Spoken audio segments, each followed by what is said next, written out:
tulemast Eesti kiirendusspordi meistrivõistluste YouTube'i kanalile. Mina olen siis külla tulnud Riivo Sinijärvele, kes on siis OL1 klassi sõitja, Eesti kiirendusspordi alakomitee juht ja siis ka rekordsõitja nii Eestis kui ka Maltal ja Soomes ja kus sa kõik käinud oled? No ütleme ikkagi Eestis olen sõitnud praegu Eesti rekordi ja isikliku rekordi olen sõitnud Soomes. Et jah, Maltal oli ka samuti isiklik rekord, mille ma sõitsin üle siis Soomes. Mis on su järgmine suur eesmärk?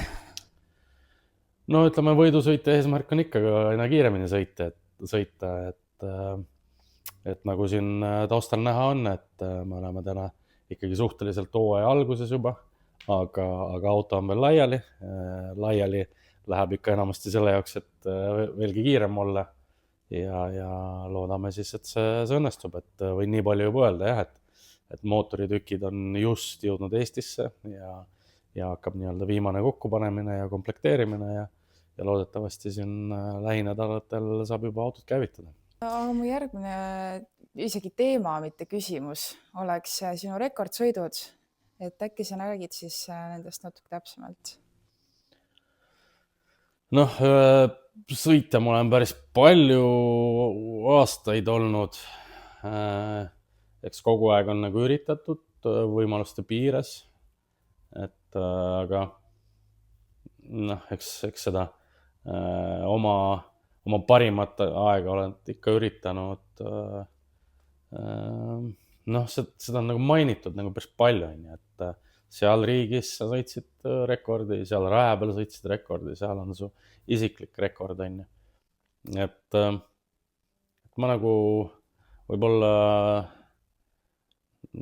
tähtsustakski võib-olla sükest Eesti rekordit, et see on nagu süke ikkagi kõva tulemus, mis on, et igasugused nii-öelda muud asjad ei ole nii äged, et ma saan öelda, et võimalik, et täna siiamaani minu nimel on mingi Valgevene rekord või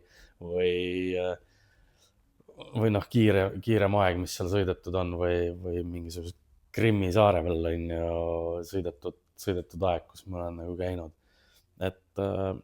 Et neid on, aga jah, ma arvan, et tähtsaks pidada seda, et oma kiirem aeg, ehk siis mis mul täna on 6.80 sekundit ja lõpukiirus seal 320 lõpupoole 330 kanti ja siis muidugi see kõva tööga saavutatud Eesti rekord, et seal ei saa ma nagu ainult enda tiimi ja autole selle töö panna, vaid oluline töö eelnes ka rajaga. Aga räägi mulle sina kui Eesti kiirendusspordi siis alakomitee juht, eks ole. Kuidas siis on? Et kuidas siis see hooaeg välja näeb? No selles mõttes, et ma näen, et me oleme nagu siukses tõusulaines praegu, et meie sõitjate arv on nagu väga kõrge olnud, ütleme siis tõusuteel. Ma näen, et meil ehitatakse aina rohkem kiireid ägedaid autosid, ehitatakse, ostetakse. Et ma näen, et on tsiklimehed on aktiivsed, et ühesõnaga, et nagu siukse põleva silmaga rahvast on nagu päris palju, kes omas klassis ongi nagu nii-öelda võitluses ja seda võistlust nagu ägedamaks sõitmas. Et ma usun, et me oleme nagu täna päris äge sari ja lisaks siis kõigele, siis see aasta me püüame nagu siis korralduslikku poolt veel nagu latti oluliselt tõsta, ehk siis meil vähemalt Haapsalu etappidel on kõikidel korralikud tribüünid, et me saame korralikud istmetega tribüünid raja äärde. Me oleme mõelnud nagu rohkem turvalisuse peale, et meil tuleb mingis osas betoonplokid, siis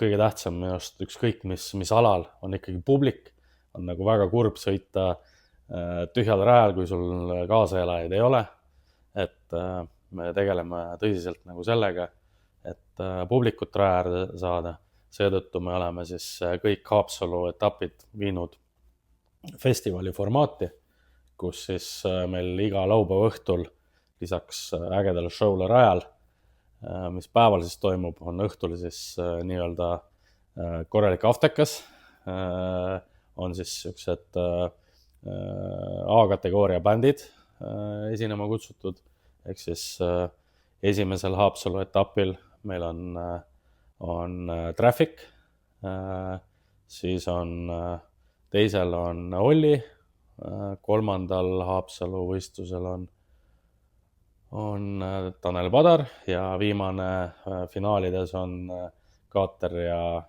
Mari-Liis. et loodame, et see on nagu kõigile, et minu üleskutse oleks nagu, et me oleks nagu üliõnnelikud, kui saaks süsteemi, et iga eestlane käiks meie võistlustelt läbi ja siis selleks oleks nagu ikka aastakümneteks nii-öelda publiku vajadust tagatud, et kes ei ole käinud, tulge kindlasti vaatama võistlust ja ütleme, kui võistlus nagu ei ole nagu siiamaani paelnud, siis äkki see inimene tuleb bändi pärast ja vaatab ka võistlust ja saab pisiku endale sealt külge, et see on nagu suures plaanis see mõte. Aga aitäh sulle ja meie siis näeme juba järgmises videos või siis Haapsalus raja peal. Raja peal, jah.